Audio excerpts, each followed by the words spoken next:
พี่น้องเอ้ยงานทำมาแล้วงานทำมาแล้วเตรียมบุกเพื่อในคำลาแล้วก็เนาะ น้องลากามีเรื่องพี่น้องเนาะโมเมนต์น้องลามีเรื่องเนาะFC พี่น้องเนาะFC เด้อเนาะหลายต่อหลายคนพี่น้องเนาะเพิ่นคอมเมนต์กันเข้ามาพี่น้องเรื่องของน้องจ้อยเนาะน้องลากาที่แรกว่าสิ จังได้พี่น้องเนาะว่าสิบ่เว้าออกในกล้องในคลิปแล้วล่ะเนาะแต่ FC เพิ่นถามหลายต่อหลายคนเนาะบางคนก็คอมเมนต์กันเข้ามาเพิ่นว่าน้องไซล่าบ่มีมารยาทได้บ่เพิ่นว่าเนาะ FC ถามก็บ่เห็นตอบเลยพี่น้องเนาะน้องลาก็จักสิว่าจังได๋พี่น้องเอ้ยคำบ่ตอบก็FC ก็เลิกติดตามน้องลาพี่น้องFC ก็บางคนก็เลิกติดตามไปแล้วในตอนนี้ก็ได้เนาะเพราะว่าเพิ่นคอมเมนต์มาถามหลายเนาะแต่ละคลิปที่ผ่านมามีทุกคอมเมนต์พี่น้องมีทุกคลิปเนาะมีทุกคลิปพี่น้องแต่การน้องลาบ่ได้ตอบให้ FC ฟังพี่น้องเนาะถ้าว่าน้องลาสิตอบบางคนก็สิว่าให้ท่าน้องลาอีกพี่น้องเนาะบัดนี้สิว่าโอ้ท่าน้องลานี่เป็นจังไดพี่น้องเป็นคนหาว่าพื้นแต่ผู้อื่นนะพี่น้องเนาะอยู่ซื่อๆบ่เป็นบ่เนาะทางปุ่นกำลังผสมปูนมาเบิ่งสองหนุ่มวัยรุ่นเฮาก่อนเอาสบายดีทั้งสองคนสวัสดีสวัสดี อ๋อชีวิตเด็กบ้านๆพี่น้องเอ้ยเนาะ มาเฮ็ดงานนำกะเฮ็ดเป็นทรงสไตล์ผู้เฒ่าผู้แก่เนาะนี่ โดย เราคันเบ็ดพี่น้องเอ้ยเนาะเบิ่งจากสถานการณ์เฮ็ดนี่เอาเฮ็ดคันเบ็ดยังน้องแม็กนี่เป็ดกบเป็ดปลาใส่ได้เบิดเป็ดกบเป็ดปลาบ่โดยโอ้พี่น้อง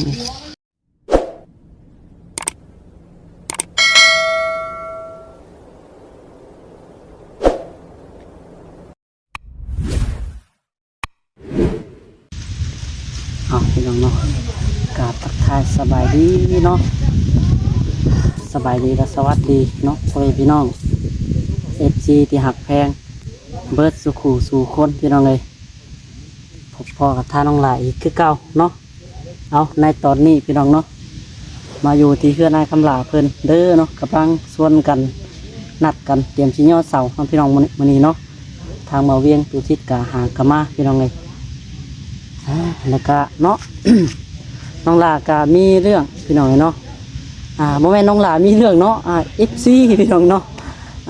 FC เด้อเนาะหลายต่อหลายคนพี่น้องเนาะเพิ่นคอมเมนต์กันเข้ามาพี่น้อง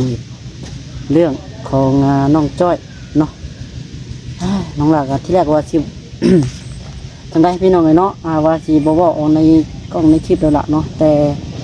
FC เพิ่นถามหลายต่อหลายคนเนาะบางคนก็คอมเมนต์กันเข้ามาเพิ่นว่าน้องไซล่าบ่มีมารยาทได้บ่เพิ่นว่าเนาะ FC ถามก็บ่เห็นตอบเลยพี่น้องเนาะน้องลาก็จักสิว่าจังได๋พี่น้องคำบ่ตอบก็FC ก็เลิกติดตามน้องลาพี่น้องFC ก็บางคนก็เลิกติดตามไปแล้วในตอนนี้ก็ได้เนาะเพราะว่าเพิ่นคอมเมนต์มาถามหลายเนาะแต่ละคลิปที่ผ่านมามีทุกคอมเมนต์พี่น้องมีทุกคลิปเนาะมีทุกคลิปพี่น้อง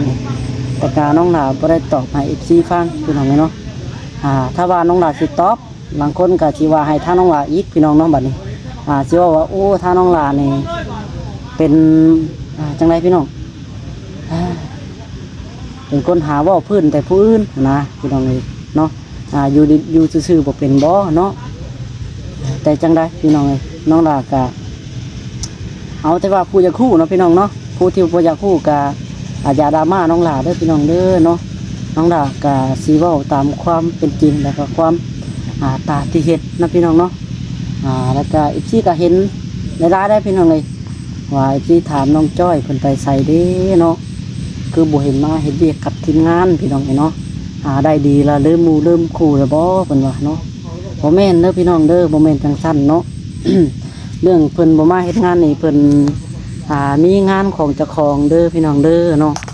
เพิ่นคือเพิ่นมีเวียกของตัวเองเพิ่นพี่น้องเฮ็ดงานของตัวเองเนาะเพิ่นก็ใหญ่พ่อตัวแล้วล่ะเพิ่นจังแยกตัวกับทางทีมงานเฮาพี่น้องเพิ่นก็หาเงินเลี้ยงตัวเองนั่นแหละว่าง่ายคือกลุ่มตัวเองพี่น้องเลยแล้วก็ ใหญ่เป็นบ่าวแล้วเนาะใหญ่เป็นบ่าวแล้วก็อาจจะออกไปหาใช้ชีวิตส่วนตัวพี่น้องหาใช้ชีวิตส่วนตัวแล้วก็หาเงินหาคำด้วยตนเองพี่น้องเลยเนาะถ้าว่ามากับทีมงานน้องหล่าก็อันนี้ก็ไม่เห็นหยังพี่น้องอยู่นี่ก็หาเงินคือกันนะเนาะก็คือน้องหล่าก็ได้แจ้งบอกอีกทีแล้วพี่น้องเนาะในคลิปก่อนๆตั้งแต่โดนแล้วล่ะเนาะแล้วก็อีกทีเพิ่นก็เริ่มถามเขามาใหม่อีกพี่น้องเลยบางคนก็ให้น้องด่าเว้าให้ทางน้องด่าพี่น้องบ่มีมารยาทเนาะบ่มีมารยาทต่อเอฟซีพี่น้องเอฟซีถามหยังก็บ่เห็นตอบเนาะเมื่อวานว่าทางครอบครัวน้องด่าป้าทิมน้องจ้อยได้พี่น้องเนาะก็คือเบิ่งแง่งคือเก่าพี่น้องเนาะ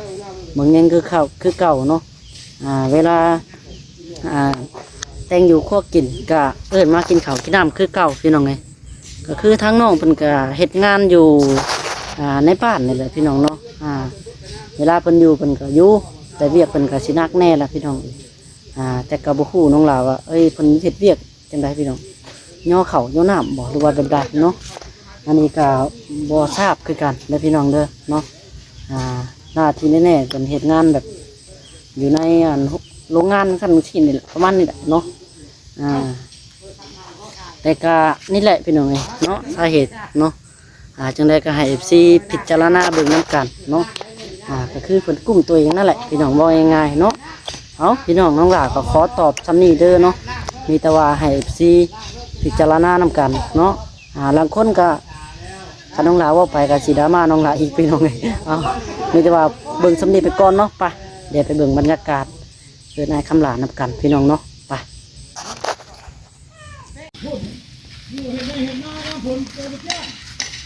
เอาพี่น้องเนาะมาพอกันอีกเด้อเนาะ ในตอนนี้พี่น้องเอ้ยกำลังทีมงานเนาะมาครบกันแล้วพี่น้องเอ้ยเตรียมสิย่อเสาบานนี่กำลังผสมปูนกำลังตัดลักเฮ็ดไม้เกาะไม้ค้ำข้างในพี่น้องเอ้ยเนาะไปก่อนอื่นกันเดียวมาหันเบิ่งทั้งพี่ก่อนทีมงานเฮาเนาะอันนี้พี่น้องเอ้ยทางปุ่นกำลังผสมปูนมาเบิ่งสองหนุ่มวัยรุ่นเฮาก่อนเอาสบายดีทั้งสองคนสบายดี อ๋อชีวิตเด็กบ้านๆพี่น้องเอ้ยเนาะ มาเฮ็ดงานนำกาเฮ็ดเป็นทรงสไตล์ผู้เฒ่าผู้แก่เนาะนี่ เราคันเบ็ดพี่น้องเอ้ยเนาะเบิ่งจากสถานการณ์เฮ็ดนี่เอาเฮ็ดคันเบ็ดยังน้องแม็กนี่เป็ดกบเป็ดปลาใส่ได้เบิดเฮ็ดกบเป็ดปลาบ่โดยโอ้พี่น้องโอ้ทางน้องไปท่องน้ำพี่น้องเฮ็ดคันเบ็ดเตรียมอาวุธไปหาอยู่หากินอันนี้เนาะมากะเพราะว่าคันที่เห็ดอยู่แต่บ้านมันก็บ่ว่างนะพี่น้องมาพี่แล้วก็หาเวลาเห็ดแบบนี้ได้เนาะอีกหน่อยเขาเจ้าเอิ้นไปย่อเสาได้จังหน่อยเขากำลังผสมปูนอยู่ได้อยู่โอเคไปใช่พี่น้องเลยเดี๋ยวไปเบิ่งทางพุ่นก่อนเนาะทางไอ้คำหลาบ่าวสงแปะเนาะทางพ่อแล้วก็ตาดองกลับมาพี่น้องเลยแล้วก็ทางนี่แหละทางลุงเพิ่นพี่น้องนี่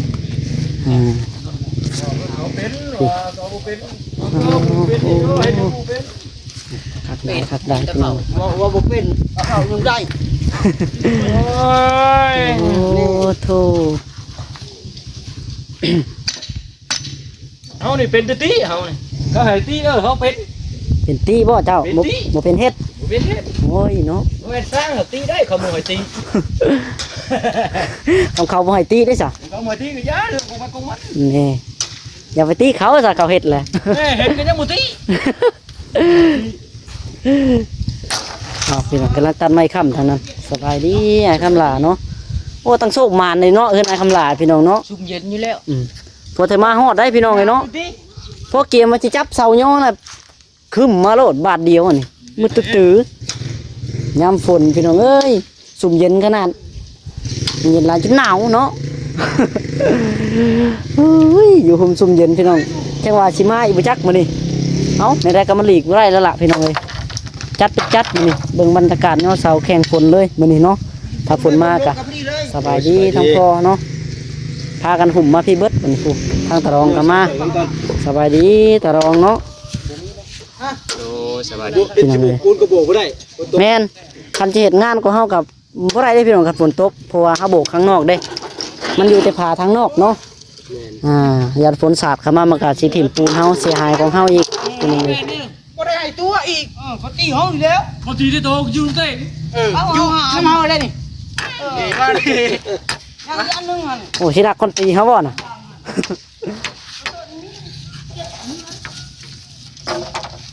เฮ็ดบ่ได้พอน่ะขับแบบนี้บ่จ้ะเอาคิดว่าตอกควายแบบอันนั้นเลยบ่ควายสั้นๆบ่ได้บ่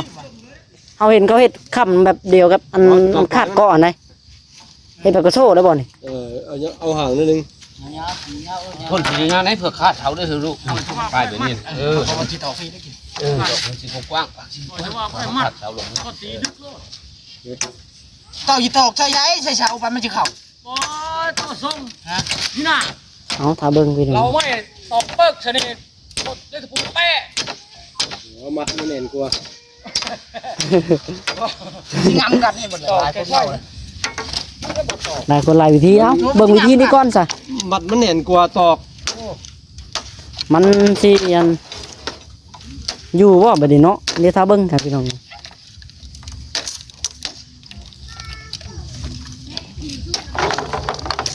น้องหล่าไอ้คำหล่าน้องแม็กพาตัดมา มันจะสั้นหมูตัดกับนี่พอดีด้วยฮะดีแล้ว พอดีแล้วมันสำนะ สองทบ ตอนนั้นไอ้คำหล่าจะได้ห้าหัวบัดนี้เนาะสั่นบ่ฮะ เห็นเจ้าก็ตอกเธอรักไป ใส่สั่นๆแล้วเนาะ รักไป ตัวมันแซมได้เนาะตัวแซมใส่ ยังไม่ให้ขักเลยตอกเธอรัก มันเดียวนี่พวกเราบอกบักขาย่อขึ้นพุ่น โอ้จ้ะ โทษแต่ตัดลวดไว้ซื้อขาย่อขึ้นพุ่นจังมัน มันก็บ่เป็นช่างแล้วไปมัดเดี๋ยวนี้ อันนั้นแล้วจะว่าเดี๋ยวจะถามมู ถ้าโง่ยิ่งถ้าเราก็ไปเที่ยงเรานั่นเลยแล้วเลยตาม เราก็สร้างพ่อโตอยู่ดอกเนาะ ช่างฮิตว่ะ สร้างเฮ็ด เชือก กับสร้างมันเถาะเด้อค่ะ เบ็ดเข่าเบ็ดเทียนไฟฟ้าถือดีขนาดนี้เบ็ดเทียนเชือกเลยล่ะแล้วเชือกเจ้าไข่ก็จะ100 เมตร นี่ เห็ดซื้อเนาะเห็ดเบ็ดเขียนขัก เม็ดอะไรเม็ดกระสอบตื้อ นั่นนี่เห็ดข่าวนั่งก็ได้นะข่าวได้ก็ได้ เม็ดไปแล้วมันดับ โอ้ยตายมันเห็นบ่วงมันก็ เห็ดข้าวมัน เออ เห็ดบ่วงใส่เป็นว่าลมปะง่างแต่ละตัว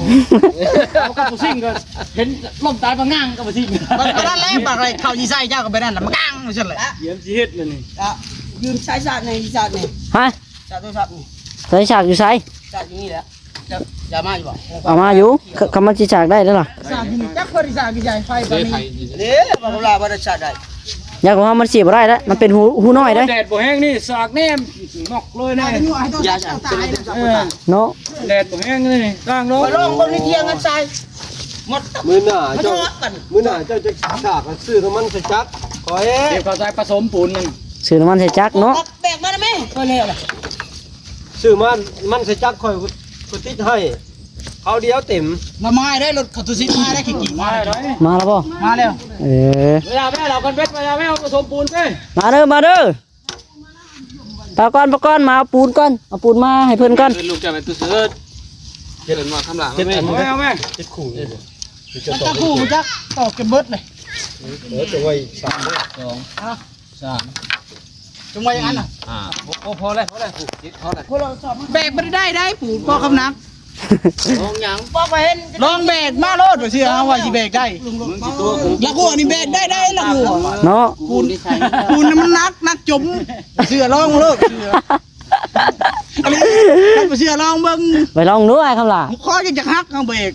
มาได้เนาะ พูดแล้ว ลองเบิ่ง พูดเลยพูดอ่านเกณฑ์ทันแล้วอยากให้ลองแบกมาก่อนเนาะโอ้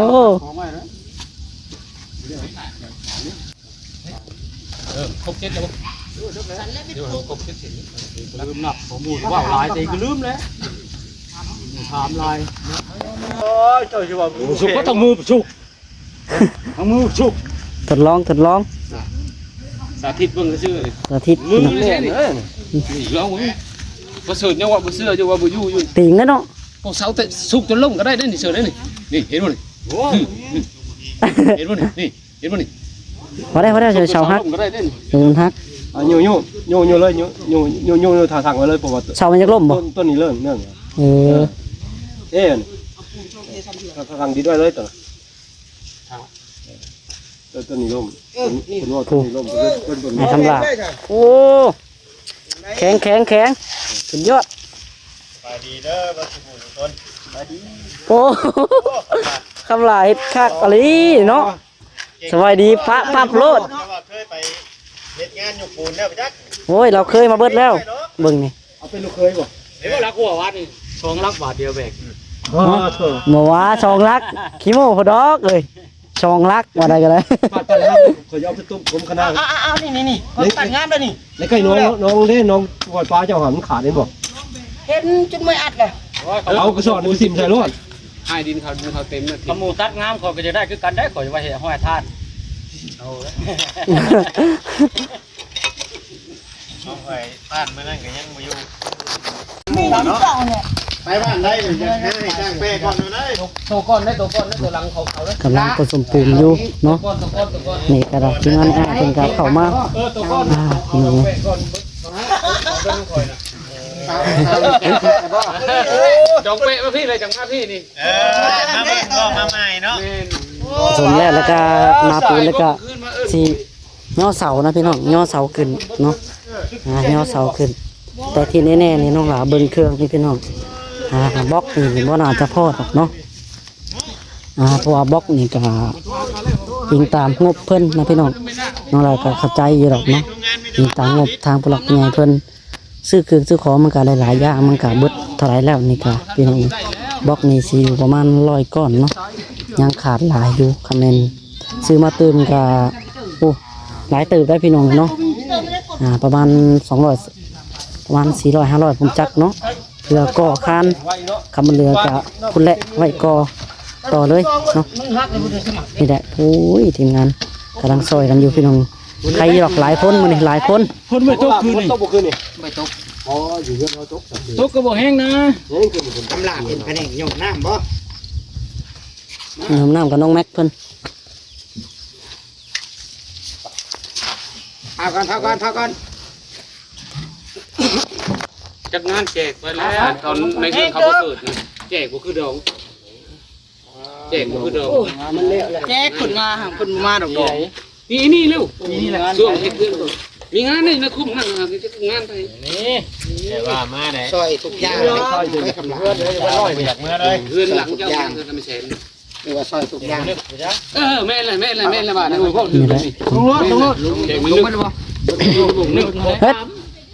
แล้วดวงขาดดวงรุดบ่ ขาดละ นี่ระมงเลย ขาดเลย งานบอลแม่นเปียแม่นนี่ระมงงานเปียแม่นน่ะ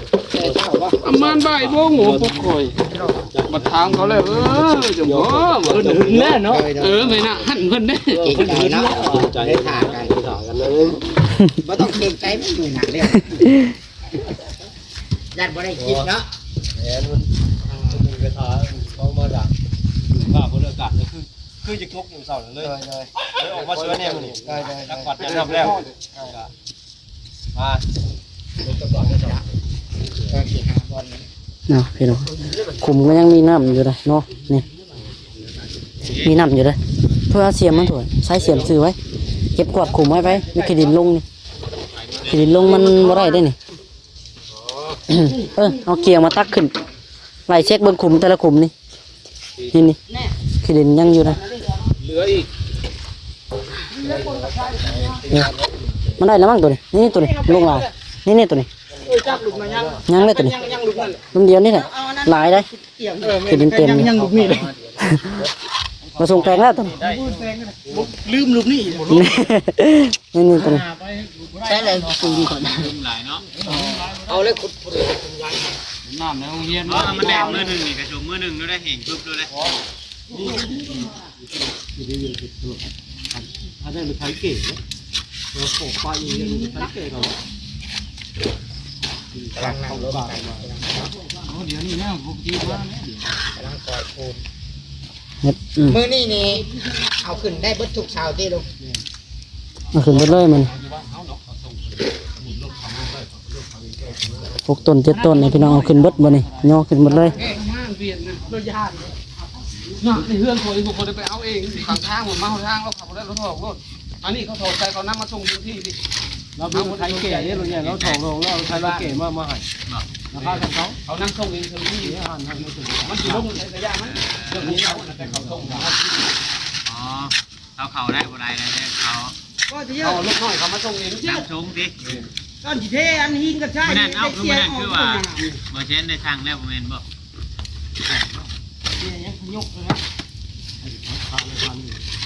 ตักขึ้น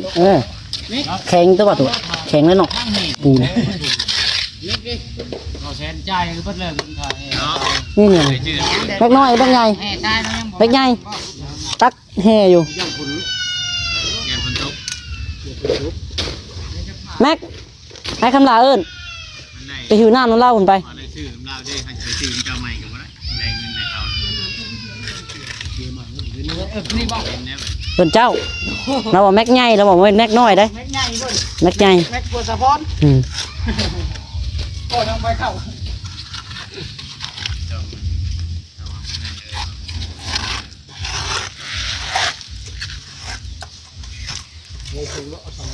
แล้วพอดีมันทานนี่แหละ